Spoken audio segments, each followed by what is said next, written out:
높은 점에서 들어간 멘붕이 온 거죠. 이걸 어떻게 읽어야지? 돼야 됩니다. 투자와 투기를 구분을 못하다 보니까 투기입니다. 샀다 팔았다. 내가 말하는 투자가 아니고 자산이 아닙니다. 노동하는 거 똑같아요. 샀다 팔았다 샀다 팔았다 노동입니다. 아플 때 병원에 가 누워있으면 아파 죽겠는데 언제 이런 개념으로 할 거면 하지 마세요. 당신은 그냥 거쳐갔을 뿐이에요. 이걸 가장 잘 노는 사람들이 들이에요. 기관을 초월해요. 이런 나라가 거의 없어요.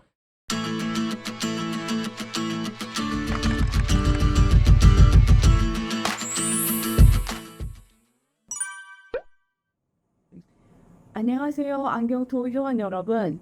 오늘은 최근에 전체 자산시장이 대폭락을 했죠. 미국 주식시장 그리고 한국, 일본, 대만, 중국 포함해서요. 전 세계 주식시장이 다 많이 하락을 했고 또 많은 투자자들한테 쇼크를 준 거는 가장 자산시장이 많이 하락을 했어요. 오늘 지금 녹화한 날이 화요일인데요. 오늘은 어제 월요일보다는 조금 올라간 모습을 보이지만 근반적으로 시장이 굉장히 지금 열악합니다. 전체 자산시장이 많이 떨어졌어요. 그래서 오늘은 이 상황에서 우리 투자자들이 이 문제를 어떻게 읽어야 되고 어떻게 대응을 해야 되는지, 일단 왜 떨어지는지, 앞으로 언제까지 떨어질 건지, 우리가 이걸 어떻게 대처해야 되는지, 이 세 가지 질문을 갖고 저의 뷰를 풀어보도록 하겠습니다. 우선 현황을 먼저 말씀드리면 미국 주식시장 같은 경우에는 나스닥과 S&P 500 지수가 대표적인 미국 주식시장의 지수잖아요. 나스닥은 미국의 IT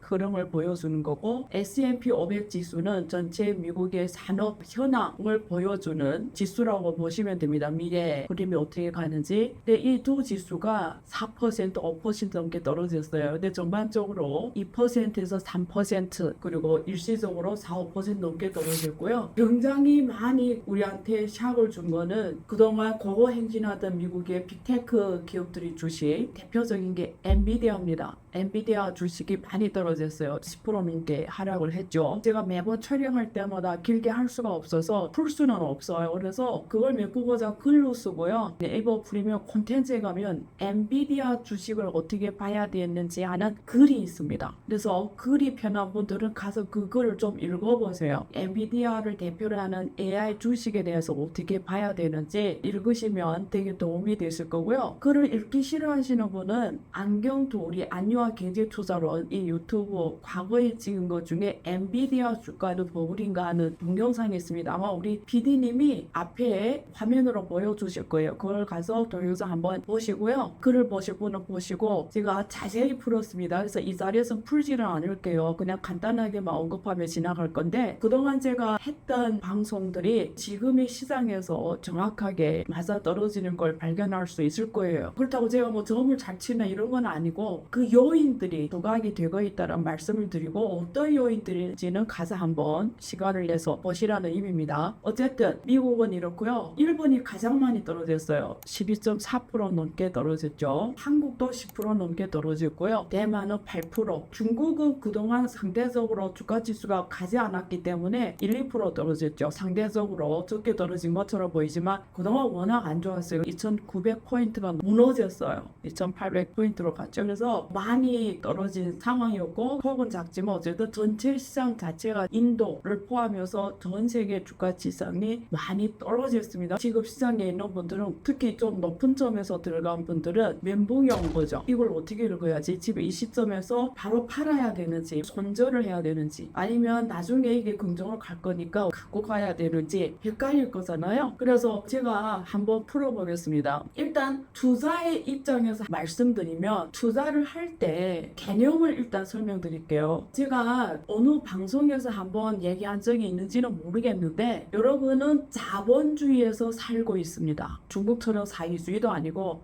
베트남 사회주의도 아니에요. 이런 자본주의에서 살아가기 때문에 자본가가 되라 이런 말을 제가 한 적이 있어요. 안유아 독서 모임에서는 이 개념을 엄청 강조하면서 이 자리에 오신 분들은 자본가가 되라. 결국 이 책에서도 자본가가 되라는 말을 썼어요. 어떤 의미냐? 자본주의에서는 누가 돈을 버냐면 자산을 가진 자가 돈을 벌어요. 자산이란 건 뭐냐면 생산 요소입니다. 생산 요소는 뭐냐면 토지, 부동산 투자한 사람이 돈을 벌어요. 그게 사실은 토지 가격 상승입니다. 그 다음에 자본, 생산 요소 중에 두 번째는 자본입니다. 은행을 갖고 있거나 증권 회사를 갖고 있거나 보험 이런 게 다 금융이죠. 이게 자본입니다. 자본. 돈을 대는 자. 은행, 증권, 보험 다 금융이죠. 돈을 대는 자. 자본이라고 합니다. 자본이 있든지 아니면 기술이 있든지 생산 요소 중에 가장 중요한 요소 하나가 또 기술입니다. 하이테크 기업들이 왜 돈을 버냐? 기술을 가진 거거든요. 아니면 노동력이 있든지 그럼 이 노동력은 블루칼라, 저부가가치에 종사하는 노동력과 고기술, 기술자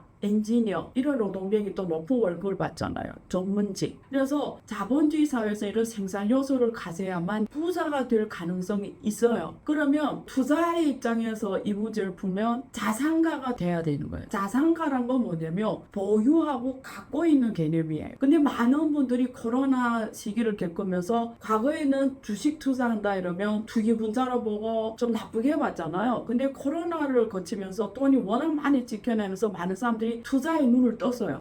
이제는 주식 투자나 이런 증권 투자를 안 하면 내가 월급으로만 살기에는 안 된다라는 인식이 확실히 들어왔어요. 그런데 투자를 해야 되는데 많은 사람들이 투자와 투기를 구분을 못하다 보니까 할이 투자 실제로 투기입니다. 투기라는 건 뭐냐면 샀다 팔았다 하는 거예요. 이거는 가상자산, 비트코인을 샀다 팔았다 할 수도 있고 주식을 샀다 팔았다 할 수도 있고 어쨌든 샀다 팔았다 하는 거예요. 이거는 제가 말하는 투자가 아니고요. 제가 말하는 자산이 아닙니다. 자산을 갖고 있는 투자를 해야지 샀다 팔았다 하는 거는 투기고요. 투자가 아니고 본질은 뭐냐면 소득의 의사를 하는 거예요. 제가 왜 자본주의 사회에서 자본가가 되라고 하냐면 자본주의는 자본가와 노동자가 있습니다. 자본가는 자산 소유로 돈을 버는 거죠. 생산 요소 소유로 돈을 버는 거예요. 노동자는 소득으로 살아가는 거예요. 내가 일한 만큼 월급을 타서 살아가. 이게 노동자 개념입니다. 이거는 소득 개념이에요. 내가 소득을 많이 창출하면 잘 살고 돈을 벌고 소득을 못 창출하면 돈을 못 버는 거예요. 아프거나 일을 못한다 이런 소득을 창출 못하는 거예요. 그래서 자본주의 사회에서는 자산가가 되라는 말이 자산 소유자가 되라는. 근데 주식이나 비트코인이나 이런 걸 투자할 때 샀다 팔았다라는 거는 뭐죠? 그 차익을 버는 거잖아요. 결국 소유가 아니라 단타를 쳐서 차익을 번다는 개념은 역시 소득을 번다라는 거예요. 소득, 노동하는 거와 똑같아요. 내가 앉아서 샀다 팔았다는 건 노동입니다.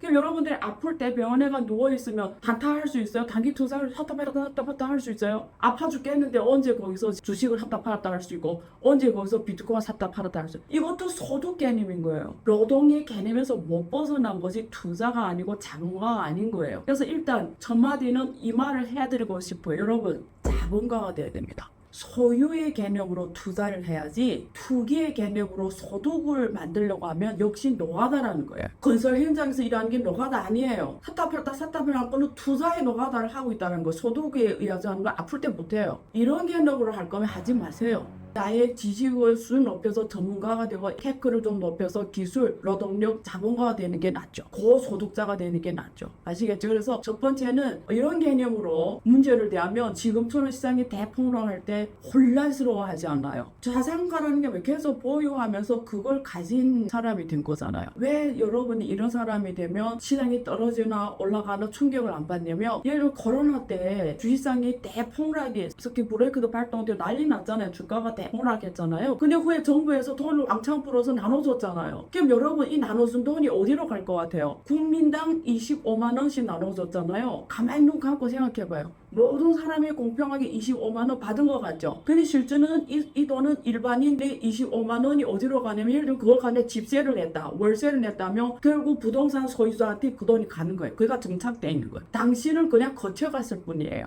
그걸로 만약에 여러분들이 뭐 식당에 음식을 사 먹었다면 식당을 갖고 있는 자산을 갖고 있는 사장한테 그 돈이 멈춰선 거죠. 당신을 통했을 뿐이에요. 그러니까 무슨 말이냐면 자산가가 돼야 정부에서 돈을 풀 때 그 돈이 수많은 대중 통해서 나의 자산에 와서 그 돈이 멈추는 거예요. 이게 내가 투자되는 거예요. 그러니까 주시장 올라가고 내려가고 상관이 없는 거예요. 돈을 많이 풀면 내가 그 돈을 융집하는 사람이 되는 거죠. 자산이 있기 때문에 정부의 돈이 많은 보통인들을 통해서 나한테 와 움직돼 있는 거죠. 위기가 터질수록 나는 돈을 계산해 내가 축적돼 우리 부자가 되는데, 만약에 노동자 소득이 명의조라면 돈은 그저 나를 거쳐갈 뿐이고 내가 아프거나 내라는 기계가 작동 못하면 그 돈은 다시는 안 오는 거예요. 아시겠죠? 그래서 이런 개념을 하면 시장이 확 떨어질 때 충격을 덜 받거나 이렇게 막 멘붕이 안 오는데, 만약에 단타를 치면은 어떤 분들은 아마 막 죽고 싶을 정도로 지금 힘들 거예요. 그러니까 일단 이 개념을 명확하게 하고, 그러면 왜 떨어졌냐? 네 가지 원인이 있어요. 가장 큰 원인은 일본의 금리 인상입니다. 지난 7월 30일인가 일본에서 0% 했던 금리를 0.25% 올리는 금리 인상 조치를 취했죠. 제가 4개월 전에 이 문제를 미국의 마이너스 금리를 정료할 때 앞으로 일본이 어떻게 금리를 갖고 갈까 이 정책의 흐름을 푼 적이 있어요. 저를 계속 꾸준히 본 사람들 아마 아실 거예요. 금리 인상을 했다는 건 뭐냐면, 제가 늘 말하잖아요. 전 세계 금융시장은 연결돼 있어요. 미국이 돈을 찍어내는 기계예요. 돈을 막 찍어내잖아요. 그럼 그 돈들이 전 세계로 쫙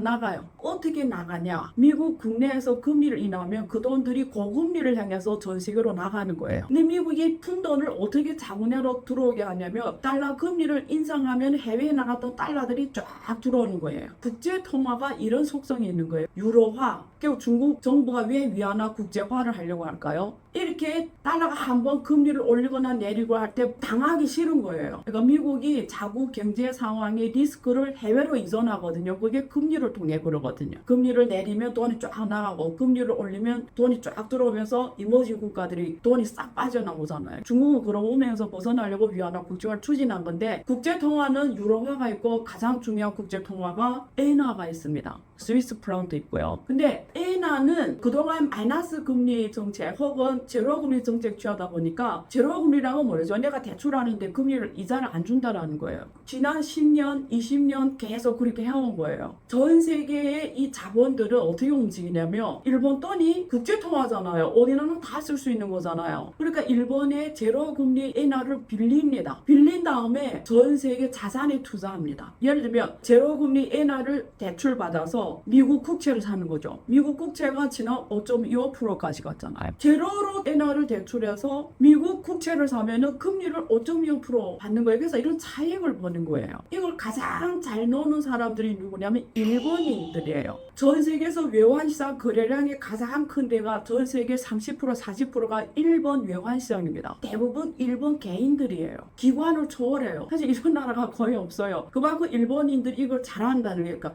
제로금리 엔화를 대출받아서 수익률이 높은 해외 자산에 투자하는 거지. 그게 동남아 갔을 수도 있고, 인도나 혹은 중국 많이 갔죠 옛날에. 아니면 미국에 가는 거죠. 미국 주식시장에 들어가고 미국 국채에 들어가는 거죠. 그래서 일본인들은 해외 자산을 가장 많이 갖고 있는 국민들입니다. 그래서 일본은 무역 수지는 적자인데요, 자본 수지는 흑자예요. 무슨 말은 해외에서 들어온 배당으로 먹고 사는 나라예요. 그래서 92년부터 2022년 과거 30년 일본의 대외 자산, 그러니까 밖에다가 또 하나 일본을 투자한 겁니다. 지금 일본 GDP가 591조 정도 되는데요, 해외 투자한 전체 가치가 거의 500조 됩니다. 또 하나 일본을 해외에다 만들어 놓았다고. 그게 배당 수지를 통해서 일본 국내로 들어옵니다. 그래서 일본 국내는 잃어버린 30년인데 그 30년 동안 해외 투자를 하다 보니까 그게 다 해외 자산에서 만든 수익률이 일본 국내로 들어오면서 자본 수지는 포지티브한 거예요. 배당 수지로 먹고 사는 나라인 거예요. 과거 12배 넘게 해외 투자를 해온 겁니다. 그래서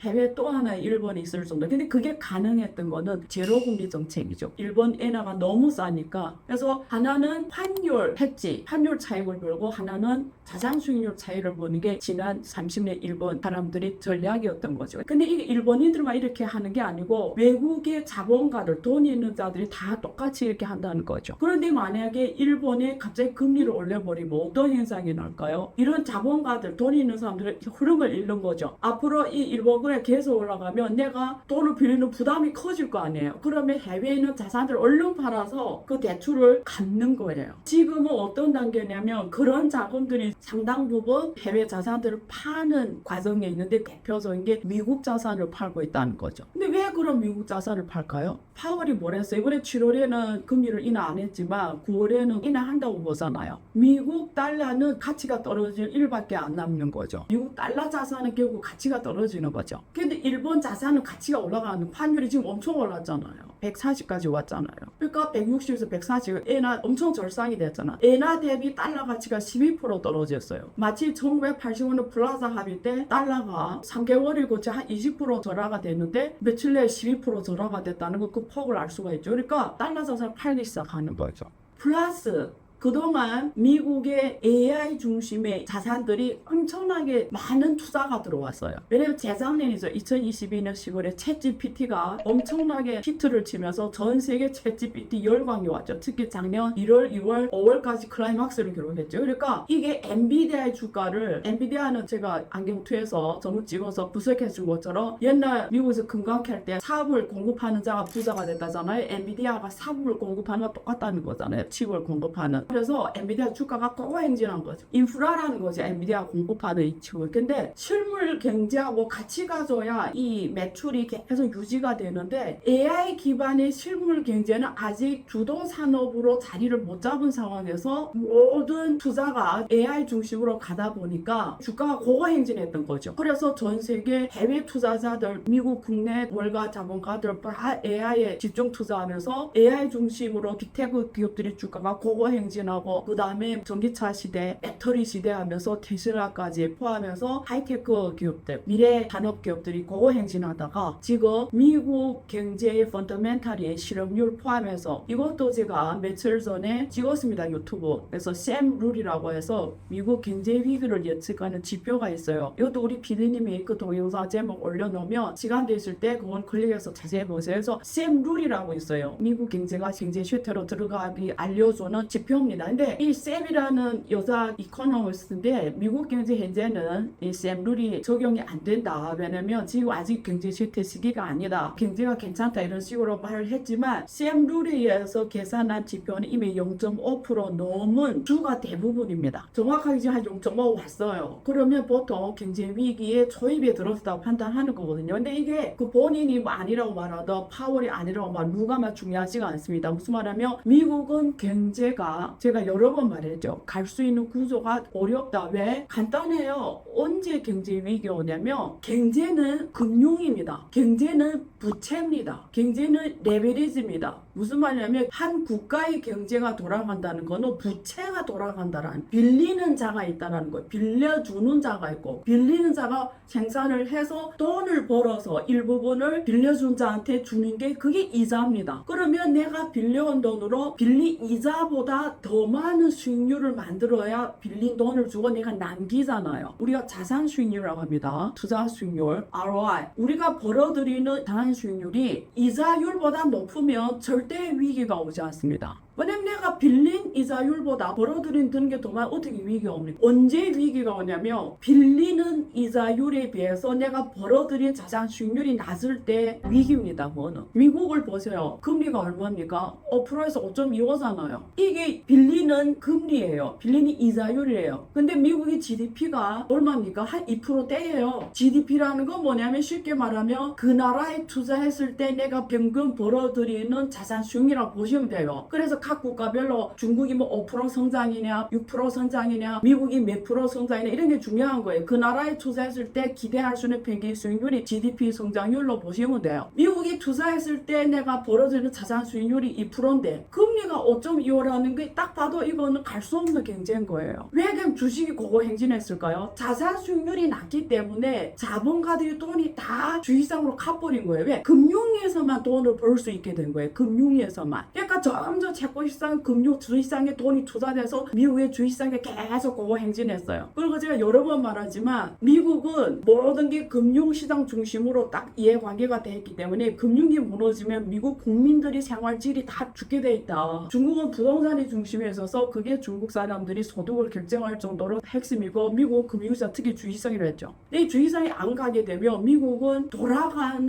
원리가 무너지는 거예요. 그러니까 자본가들은 자산 실물 투자해서 수익률이 환율이 낮으니까 다 주의사항으로 온 겁니다. 주의사항 보고 행진하는데 질 자산순이 계속 떨어지고 트럼프 오던 바이든이 오던 아메리칸 퍼스트에서 재속 회기하고 어찌간히 그게 단기간에 안 되는 거잖아요. 그러니까 돈 있는 자본가들은 점점 금융시장에 몰리면서 시장이 점점 올라가고 99% 없는 사람들이라고 하잖아요. 1%대 99% 이런 블루칼라드 이런 사람들은 점점 못 살게 되는 거예요. 그러니까 소비가 일어나지 않는 거예요. 중국하고 미국이 이제 똑같은 문제가 있어요. 소비가 일어나지 않고요. 왜? 빈부격차가 너무 크니까 소비가 일어나지 않으니까 경제가 점점 가기 힘든 거예요. 그래서 실업률도 계속 높아지는 거거든요. 4.1% 갔다 지금 4.3%라고 하잖아요. 그리고 취업 인수도 있잖아요. 미국에서 발표하는 취업 인수와 한두 달 후에 조정 수치를 발표해요. 근데 6만 명씩 차이가 나요. 처음에 발표 때는 16만 명이랬다가 한두 달 뒤에는 결국 10만 명으로 발표하거든요. 6만 명씩 차이 나요. 이런 식으로 경제에 대해서 어떤 감각적인 느낌을 주기도 하거든요. 이 데이터로 봐서도 미국 경제가 가는 게 자체가 안 맞거든요. 왜냐면 점점 자본가들만 돈 벌고 나머지는 실물 경제가 안 좋으니까 점점 노동자들 소득으로 살아가 점점 돈을 못 버니까 소비로 경제를 가는 부분이 약할 수밖에 없다. 2%대 성장밖에 안 되는 거예요. 근데 앞으로 세계 경제는 미국, 중국 포함해서 대부분 경제 큰 주기가 있어요. 50년 경제 주기. 제가 지금 말한 부분은 이 책을 이번에는 꼭 보세요. 서점에 가서 서점한데 여기 미국 주식 투자 괜찮을까? 한번 가서 읽어보시고요. 오늘 제가 말한 내용이 시간적으로 풀 수 없는데 제 3장입니다. 50년 경제 주기와 기술 혁신주의 커플링이라는 아까 미국 주식 투자 괜찮을까? 그 마지막으로 있는데 지금 전 세계 경제가 2008년 경제 위기가 계속 이어져 왔다고 보면 돼요. 단지 중간에 돈을 왕창 풀었다는 거죠. Q1, Q2, Q3 그리고 코로나 터지면 왕창 돈을 풀면서 미국 부채 규모가 35조로 갔잖아요. 미국 바이든 기관에 발행한 부채 규모가 거의 13조, 14조 돼요. 근데 GDP는 7조밖에 증가 안 했어요. 부채를 13조, 14조 이렇게 해서 만들어낸 새로운 부가가치가 7조밖에 안 돼요. 안 맞잖아요. 벌어들인 게 빌린 것보다 적다는 거 아니에요. 그러니까 안 맞는 거죠. 이런 경제가 가기 힘든데 왜 그러냐? 이게 전 세계의 기술 혁신 주기가 맞물렸어요. 그래서 현재 세계 경제는 다운사이드였습니다. 다시 상승 사이드로 가려면 컨트라이브 경제 주기라고 하는데 50년 경제 기술 주기 사이클을 하면서 세계 경제가 다시 상승하는데 그런 기술 주도가 아직 안 보여요. 그래서 아직도 정보혁명, IT 정보통신기술 중심의 그 큰 50년 경제 주기 사이클의 하단에 있어요. 그리고 2008년 금융위기 때 이미 경제가 빵 터졌는데 중간에 돈을 풀어서 마약을 만들어서 통증을 잠깐 있듯이 그 경제 위기가 계속 이어져 왔다는 거죠. 그런 곡선에 있다는 거죠. 그리고 그동안 미국에서 AI 중심으로 한번 이 흐름을 주도해 가려고 했던 것들이 양팔이 지금 또 안 먹혔던 거죠. 챗GPT 포함해서 소라 포함해서 AI 중심으로 이 스토리를 섹시한 스토리를 가져가면서 또 한번 미국 금융시장의 상승을 이끌어 왔는데 그걸 지탱하려면 결국 실물 경제가 바탕이 돼서 같이 산업이 커지면서 이렇게 가져야 되는데 그거는 아직 경제 기술 주기 그 시점까지는 안 왔다라는 겁니다. 제 3장 가서 꼭 읽어보시고요. 이렇게 큰 흐름 속에서 오늘의 시장을 보면은 판단할 수가 있어요. 내가 지금 뭐 어떻게 해야 되는지. 각자 상황이 다르기 때문에 뭐 고점에 들어간 분들도 계시고 뭐 저점에 들어간 분들은 그나마 괜찮겠죠. 그래서 이런 분들이 지금 문제인 거예요. 그래서 앞으로 투자하실 때는 제가 저주에서 말씀드린 것처럼 급변하는 지금 시대 변화 속에서 여러분들이 이런 변화를 다